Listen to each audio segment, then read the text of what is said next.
Hello everyone, and welcome to another beer review. Now today we're down in Dorset, so we're down in the southwest, so we're at basically Holland Woodhouse, Badger Brewery at Blandford Forum, and we're doing their Fropical Ferret, which is a bit of a strange one because it's like the word tropical, and then they basically kind of looks like within the label they pencil the F in over the T to make it Fropical, which is just crap. I was looking at that thinking, that's just crap. It's just, why? Why don't I just call it Tropical Ferret? But no, it's Fropical Ferret. It's just, you're trying to use alliteration, are you? With all the F's. I could give you a couple of F's to join in with that. Yes, you can all guess what they are, can't you? Yes. But anyway, the Tropical Ferret, or the Fropical Ferret as they want to say, the IPA with big waves of passion fruit and mango flavours. Oh God. It just, I mean, I honestly don't know. I'm not a huge big fan of mango. I don't mind mango as a fruit. I don't like mango juice. Oh, India killed that one off, seriously. Always seemed to be when I was hot, sweaty and uncomfortable, they'd come round with this lukewarm mango juice, you know, thick as gravy, and you're thinking, shit, fucking hell, I don't really want that, seriously. Especially when you're bloody in your second bout of dysentery, for fuck's sake. Yeah, come in with a wee fucking plastic cups. Fuck off. Yeah. So mango is not a big attraction for me. In fact, I avoid mango fruit because it reminds me of the mango juice in India. That's the thing. I actually used to quite like mango fruit. I try and avoid it as much as possible. If it's there, I will eat it. But if I have a choice, or if I can basically, you know, body swerve it, I will. Passion fruit, I don't mind. But none of these flavours, I think, do you know what beer really needs? It really needs passion fruit, or it really needs mango. Although I did do a hard seltzer with Adrian a couple of years back. We used Russian turbo yeast. Jesus Christ, that's some stuff, by the way. Russian turbo yeast, bloody hell. And yeah, we must have got this well over 15%. We must have done. This bloody thing was like rocket fuel. And we actually just used apple juice as the base. And we did one with, was it raspberries? And then we did one, was it raspberries or strawberries? I'm sure it was raspberries. But we did one with passion fruit as well. And we actually we did 2 5-litre fermentation batches. So we did. And yeah. The problem is with the turbo yeast, it's like yeast on steroids, it really is. It does not leave any sugar behind. What I did notice was it didn't take much passion fruit. So within 5 litres of apple juice, so it wasn't, I think it was roughly about, yeah, I think it was a slight top up of water and that type of stuff. So it was at least, I would probably say 4 litres and then probably a litre top up of water. But also 2 passion fruits basically chopped and they're kind of internal scraped out into it. And the turbo yeast. Really nice flavour of passion fruit with a nice intensity within this hard seltzer. What we did notice was absolutely no sweetness in it at all. It was bitter as buggery and really dry. Oh God, was it dry. And same with the raspberries. So it was undrinkable like that. You actually have to mix sugar in it or make up sugar syrup. Now, we put it in the bottles and added a little kind of carbon drops, so we carbonated it. And it was actually really quite refreshing, especially with some sugar syrup through it, or a guava syrup and things like that, just to kind of add the sweetness to it, because it took every bit of sweetness out. So I don't mind passion fruit and alcohol within that. What I don't want is basically malty and grain flavours and passion fruit. I'm sorry, but it's like people's attitude towards pineapple and pizzas. I don't particularly mind it, but of course some people think it's absolutely abhorrent. But I think basically kind of mango flavours and passion fruit flavours within beer is probably pretty abhorrent from that point of view. But anyway, there's some spiel in the bag, and You know how much I love sharing the spiel in the back label. So, after years of hard work in the brewery, it was high time for a Ferret getaway. So the gang went surfing USA from the shores of the Pacific West to the sun-drenched beaches of California, carrying hops along the way. With pockets full,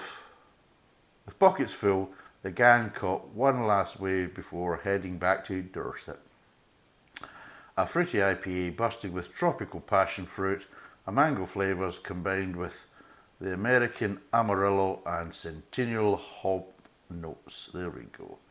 And that's it. So, 4.6%, roughly again, £1.80 to £2 a bottle.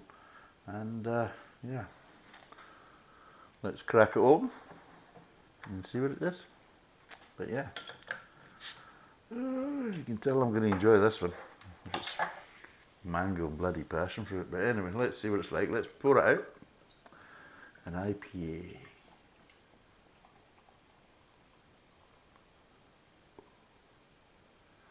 Well, they're a bit lively tonight, seriously.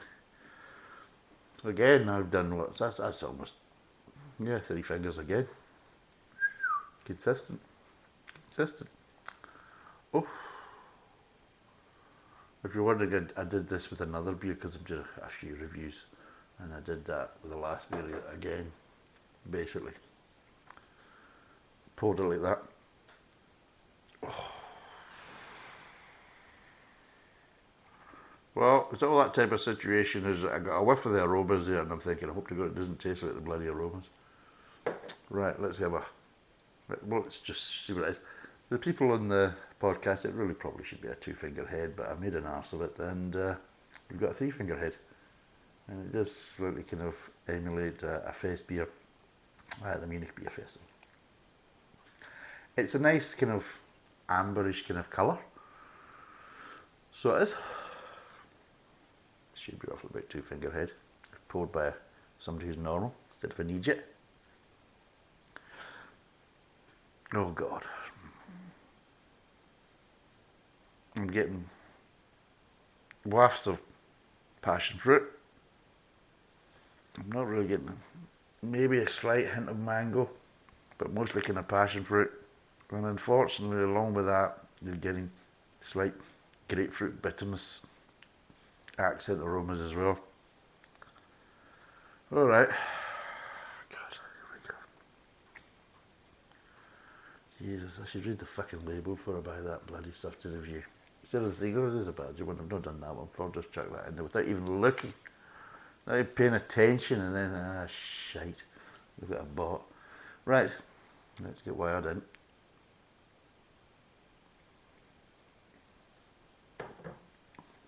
Oh.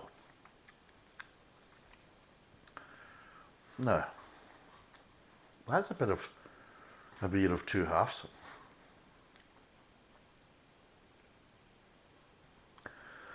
Let me rephrase that. A beer of thirds. Front of the mouth, not so good. Got a heck of a lot better in the mid-tongue, and now starting to kind of get a little bit worse again in the aftertaste. Right, okay.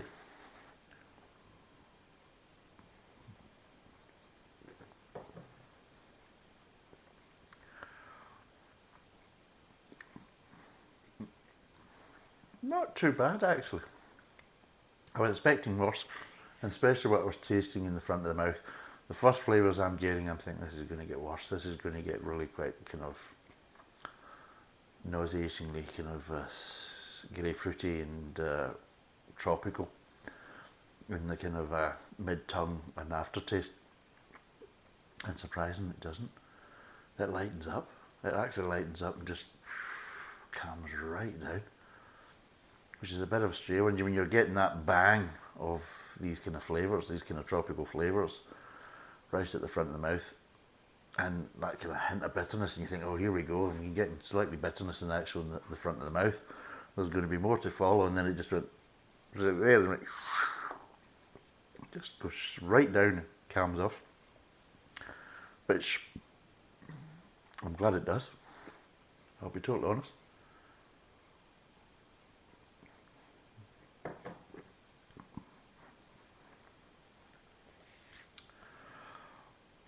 The problem is though, there is a nice malty sweetness. The malty sweetness is intensified and accented by the kind of slightly passion fruit flavours and slightly mango flavours. And it does give you that slight sensation that the beer flavours are taking a back seat from that point of view. They're making a beer, but they want you to have more kind of fruity, kind of fruit juice flavours rather than.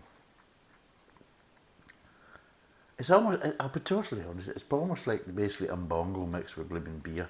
It is from that point of view, but with a bit more bitterness at the start. So that's what it's like. It's like basically somebody making a beer shandy with 1/3 beer, you know, kind of standard ale, and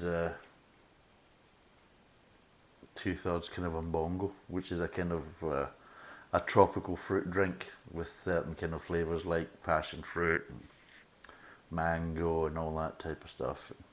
God knows what other shit goes in it. Probably none of it's natural. It's probably all kind of doctored and chemicals. But anyway. But just, I mean, it's not as bad as I thought it was going to be, but yeah, like the beer flavours does take kind of quite a back seat from that point of view. So let's try and break down the flavours. It's quite gassy as well, actually. Start off, straight off the bat, front of the mouth, loads of, you get this bang of passion fruit with accents of mango, quite a strong sweetness and kind of slightly kind of hoppy, kind of grapefruity kind of bitterness.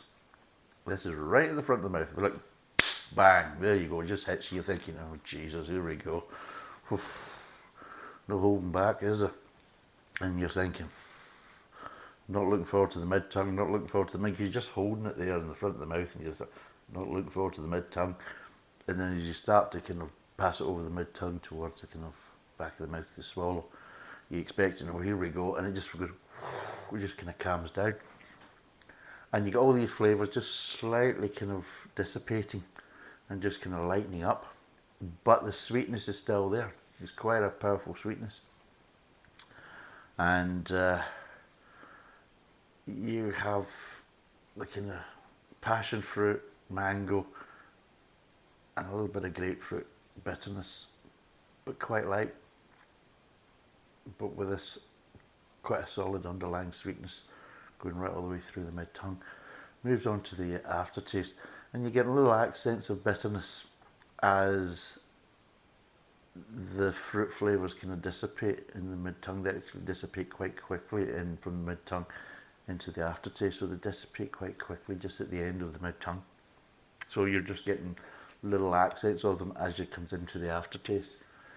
The little light accents of bitterness within the aftertaste, but you still have that underlying sweetness, and that's the kind of last flavour you really kind of get, is the sweetness dissipating with just these little light accents of bitterness, and it's a bit gassy as well. Whew. There you go, ladies and gentlemen.